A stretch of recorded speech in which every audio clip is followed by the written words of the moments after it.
Microsoft word 2010 में किए गए कार्यों को आप फाइल के रूप में सेव भी कर सकते हैं और बाद में उस फाइल का प्रयोग भी कर सकते हैं। इसके लिए हमारे पास वर्ड में सबसे पहली टैब है फाइल टैब के रूप में। यदि मैं इस फाइल टैब पे क्लिक करूं तो मेरे पास वो सभी कमांड्स अवेलेबल हो जाएंगी जो फाइल से रिलेटेड सभी बेसिक कमांड्स हैं। जैसे कि सबसे पहली कमांड हमारे पास है सेव। जब भी मैं किसी फाइल को जो मैंने कार्य किया है फाइल के रूप में अपने डॉक्यूमेंट में, उसको मैं संभाल के रखना चाहता हूं अपने कंप्यूटर में, स्टोर करके रखना चाहता हूं अपने कंप्यूटर में, उसके लिए मैं सेव कमांड का प्रयोग कर सकता हूं। जैसे ही मैं सेव पे क्लिक करता हूं मेरे पास सेव के रूप में एक डायलॉग बॉक्स ओपन हो जाता है जिसमें सेव से रिलेटेड बेसिक सभी ऑप्शंस अवेलेबल होती है। इसमें आप फाइल कहां रखना चाहते हैं ये जानकारी दे सकते हैं और अपनी फाइल का नाम भी दे सकते हैं। इसके लिए यदि हम ध्यान से देखें तो लेफ्ट हैंड साइड पे जगह दी गई है जहां आप रखना चाहते हैं। जैसे डेस्कटॉप पे क्लिक करें, डेस्कटॉप का एरिया खुल जाएगा राइट हैंड साइड की तरफ। आप चाहें तो नीचे आकर यहाँ स्क्रॉल बार से सी ड्राइव पे, डी ड्राइव पे, ई ड्राइव पे, जहां भी आप अपनी फाइल रखना चाहते हैं वहां आप इसे सेव कर सकते हैं। और यहाँ पे मान लीजिए मैं डी ड्राइव में सेव करना चाहता हूं तो मैं डी पे क्लिक कर देता हूं। देखिए यहाँ पे मेरे पास वो सभी फोल्डर्स जो डी ड्राइव के अंतर्गत अवेलेबल हैं, इनमें मैं अपनी जानकारी रख सकता हूं। मैं चाहूं तो नया फोल्डर भी बना सकता हूं और डी ड्राइव पे डायरेक्ट फाइल भी स्टोर कर सकता हूं। इसके लिए यहाँ मैं सबसे पहले एक नया फोल्डर बनाता हूं। नया फोल्डर बनाने के लिए आप केवल इस न्यू फोल्डर बटन पे क्लिक करें, एक नया फोल्डर आपके पास अवेलेबल हो जाएगा। यहाँ मैं माई वर्क के नाम से एक फोल्डर बना देता हूँ और एंटर कर देता हूँ। इस फोल्डर को खोल के मैं अब यहाँ पे अपनी फाइल सेव कर सकता हूँ, अर्थात वर्ड में किया हुआ कार्य फाइल के रूप में सेव कर सकता हूँ। इसके लिए मुझे यहाँ फाइल का नाम देना है। तो देखिए आपके पास वर्ड में जो आपकी पहली लाइन होती है उसी को ये आपकी फाइल का नाम मान लेता है जब तक आप नाम नहीं देते। इसको मैं डिलीट कर देता हूँ क्योंकि इतना लंबा नाम नहीं चाहिए मुझे।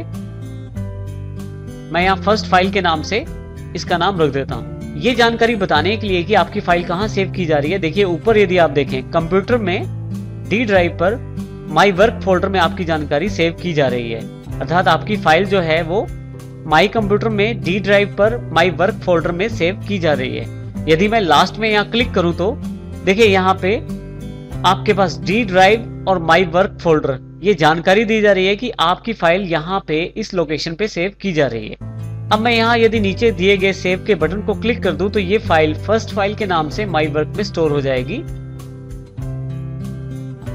देखिए मेरी फाइल जो है वो सेव हो गई है और यही नाम आपके पास टाइटल बार में भी अवेलेबल हो जाएगा फर्स्ट फाइल के रूप में। यदि आपने अपनी फाइल सेव कर ली है और सेव करने के पश्चात अब आप उसमें कुछ चेंजेस करना चाहते हैं तो आप चेंजेस कर सकते हैं, परंतु किए गए चेंजेस को सेव करने के लिए आपको इन्हें फिर से फाइल पर जाकर सेव कमांड को प्रयोग करना होता है। इसके लिए आप फाइल पे क्लिक करके फिर से सेव कमांड को क्लिक करें, लेकिन एक बार जो फाइल आप सेव कर देते हैं दोबारा उस फाइल के लिए किसी भी तरह का डायलॉग बॉक्स अवेलेबल नहीं होता, बल्कि उसी फाइल में आपके जो नए चेंजेस हैं उनको भी साथ ही सेव कर दिया जाता है। जैसे मेरे पास ये फर्स्ट फाइल है जिसमें मैं अब जो चेंजेस मैंने किए हैं उनको सेव करना चाहता हूँ। जैसे ही सेव पे क्लिक करता हूँ मेरे पास किसी भी तरह का डायलॉग बॉक्स ओपन नहीं हुआ क्योंकि मैं इसे सेव कर चुका हूँ। एक बार जब सेव कर चुका हूँ तो दोबारा मेरे पास डायलॉग बॉक्स अवेलेबल नहीं होता। इसी तरह से फाइल टैब में नेक्स्ट कमांड में सेव एज का प्रयोग कर सकता, अर्थात इसी फाइल को किसी दूसरे नाम से सेव कर सकता हूं। जैसे ही सेव एज पे क्लिक करता हूं फिर से सेव जैसा ही डायलॉग बॉक्स मेरे पास अवेलेबल हो गया है जिसमें मुझे फिर से फाइल का नाम देना है। तो यहां मैं सेकंड फाइल दे देता हूं और इसका अर्थ यह है कि मेरे पास एक ही फाइल को दो बार सेव किया गया है, पहली बार फर्स्ट फाइल के नाम से, दूसरी बार सेकंड फाइल के नाम से, और दोनों में एक ही तरह का कंटेंट है, परंतु सेकंड फाइल डुप्लीकेट फाइल है फर्स्ट फाइल की। तो यदि आप अपनी फाइल का डुप्लीकेट बनाना चाहते हैं, उसकी एक डुप्लीकेट कॉपी रखना चाहते हैं तो आप सेव एज कर दें, जिससे कि आपकी ओरिजिनल फाइल भी रहेगी और एक उसकी डुप्लीकेट फाइल भी आपके पास अवेलेबल हो जाएगी दूसरे नाम से। यहाँ ये भी ध्यान देने योग्य है कि जब भी आप वर्ड में सेव करते हैं तो पिछली बार जिस लोकेशन पे आपने फाइल को सेव किया था उसी लोकेशन पे अब की बार वर्ड उस दूसरी नई फाइल को सेव करेगा। जैसे कि यहाँ पे माई कंप्यूटर और फिर डी ड्राइव और फिर माई वर्क फोल्डर में आपने फर्स्ट फाइल को सेव किया था। सेकंड फाइल के लिए भी देखिए सेम ही फोल्डर को सिलेक्ट किया गया है जो वर्ड ने अपने आप सिलेक्ट कर लिया है। आप चाहें तो इसको किसी दूसरे फोल्डर में भी सेव कर सकते हैं, परंतु अभी मैं इसको इसी फोल्डर जो कि माई वर्क फोल्डर है इसी में सेव करता हूं। इसके लिए मैं सेव पे क्लिक कर देता हूं। तो आपके पास अब सेकंड फाइल के रूप में एक डुप्लीकेट कॉपी आपके पास तैयार हो गई है। ये देखने के लिए कि हमारी ये दोनों फाइलें अलग अलग स्टोर हुई हैं, इसको देखने के लिए हम स्टार्ट पे क्लिक करेंगे, कंप्यूटर पे क्लिक करेंगे यहां से, और यहां से मैं जहां मैंने फाइलें सेव की हैं, मेरी फाइल जो है वो डी ड्राइव में मेरे माई वर्क फोल्डर में है, तो मैं यहां से डी ड्राइव को डबल क्लिक करके खोल लेता हूं। देखिए यहाँ मेरे पास माई वर्क फोल्डर है, इसको मैं डबल क्लिक करके खोल लेता हूं। तो देखिए आपके पास यहाँ दोनों फाइलें अवेलेबल हैं। फर्स्ट फाइल जो पहले सेव की गई और फिर सेव एज के द्वारा सेकंड फाइल को स्टोर किया गया। और यदि हम इन दोनों फाइलों को खोल के देखें तो दोनों में सेम कंटेंट अवेलेबल है, क्योंकि सेकंड फाइल जो है वो डुप्लीकेट फाइल है फर्स्ट फाइल की। तो सेव एज के द्वारा मैं एक फाइल को किसी दूसरे नाम से डुप्लीकेट फाइल के रूप में सेव कर सकता हूं। पहले से सेव की गई फाइल को आप दोबारा कभी भी खोलकर देख सकते हैं। इसके लिए हमारे पास फाइल टैब में ओपन कमांड अवेलेबल है।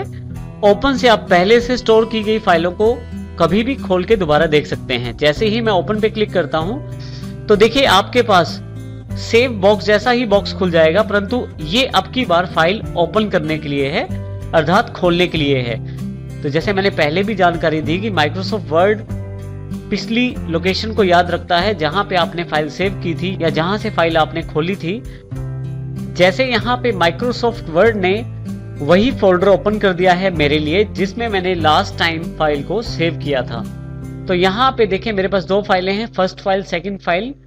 तो अब मैं यहाँ से फर्स्ट फाइल ओपन करना चाहता हूँ। फर्स्ट फाइल पे क्लिक करके मैं ओपन पे क्लिक कर देता हूँ, तो मेरी फाइल यहाँ ओपन हो जाएगी। तो इस प्रकार मैं अपनी फाइल को ओपन कर सकता हूं। फाइल टैब में नेक्स्ट कमांड क्लोज के रूप में है। यदि मैं इस खुले हुए डॉक्यूमेंट को बंद करना चाहता हूं तो यहां मैं क्लोज पे क्लिक करके इसे कर सकता हूं।